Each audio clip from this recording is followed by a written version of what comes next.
एक समय की बात है, एक कस्बे में एक दर्जी रहता था। दर्जी बहुत ही दयालु और अच्छे स्वभाव का इंसान था। आसपास के सभी लोग उसी से अपने कपड़े सिलवाते थे।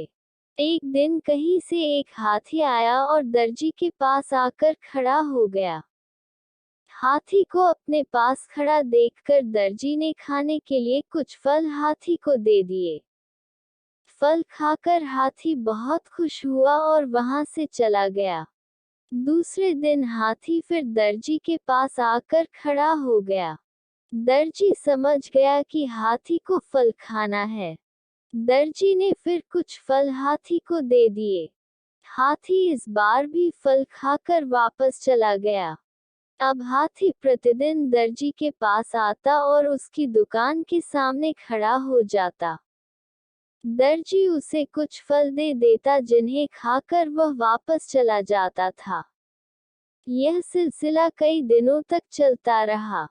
एक दिन दर्जी को कुछ जरूरी काम आ गया जिससे उसे बाहर जाना पड़ा।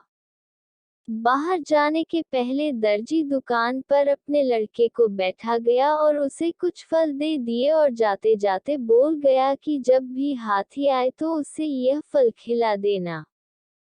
लड़के ने अपने पिता की बात में हामी भर दी। दर्जी का लड़का बहुत शरारती था, उसे एक शरारत सूझी। उसने फल पहले ही खा लिए और जब हाथी दुकान पर आया और फल खाने के लिए जैसे ही सूंड आगे बढ़ाई, दर्जी के लड़के ने उसकी सूंड में सुई चुभो दी। सुई लगने से हाथी की सूंड में तेज दर्द हो रहा था। दर्द से राहत पाने के लिए हाथी नदी की तरह भागा। नदी पहुंचते ही हाथी ने नदी में अपनी सूंड डाल दी, जिससे उसे काफी राहत मिली।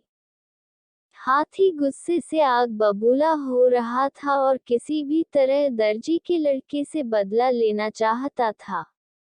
हाथी ने नदी में स्नान किया और अपनी सूंड में कीचड़ भरकर वापस दर्जी की दुकान की ओर चल पड़ा। हाथी दोबारा दर्जी की दुकान पर पहुंचा। दर्जी लड़का दुकान पर ही बैठा हुआ था। हाथी ने फिर अपनी सूंड आगे की बढ़ाई। दर्जी का लड़का समझा कि हाथी फल मांग रहा है।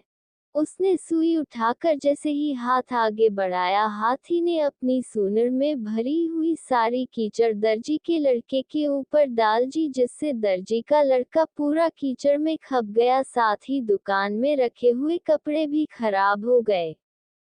जब दर्जी लौटकर दुकान आया तो अपनी दुकान की हालत देखकर लड़के से सारा माजरा पूछा। लड़का बोला, ये कीचड़ आपका हाथी सूंड में भर कर लाया था और मेरे ऊपर डालकर सारी दुकान को खराब कर गया। उद्धरण चिन्ह। दर्जी को लड़के की बात पर विश्वास नहीं हुआ। उसने जब लड़के से सख्ती से पूछताछ की तो लड़के ने सारी बात बतला दी। दर्जी अपने लड़के को लेकर उस स्थान पर गया जहां हाथी रहता था। दर्जी ने प्यार से हाथी को सहलाया और उससे कुछ फल खाने के लिए दिए। दर्जी ने अपने लड़के को बुलाया और उसके हाथों भी से कुछ फल हाथी को दिलवाए।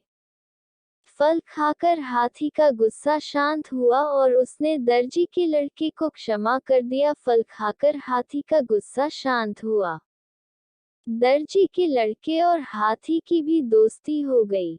अब हाथी दर्जी के लड़के को अपने पीठ पर बैठाकर घुमाने के लिए ले जाने लगा। शिक्षा। दर्जी और हाथी की कहानी से हमें शिक्षा मिलती है, कभी भी किसी के साथ गलत व्यवहार नहीं करना चाहिए।